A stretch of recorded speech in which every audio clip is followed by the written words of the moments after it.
حدیث نبوی۔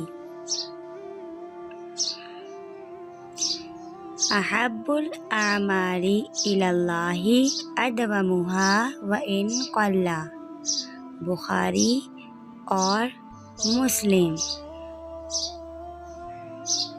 ترجمہ: اللہ کے نزدیک سب عملوں میں وہ زیادہ محبوب ہے جو دائمی ہو اگرچہ تھوڑا ہو۔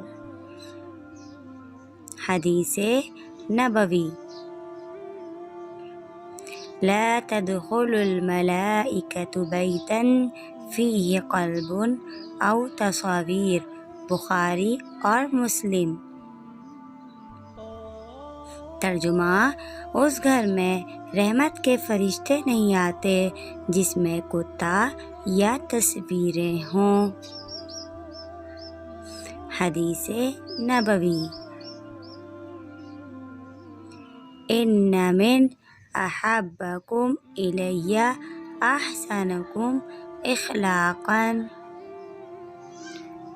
ترجمہ: تم میں سے وہ شخص میرے نزدیک زیادہ محبوب ہے جو زیادہ خلیق ہے۔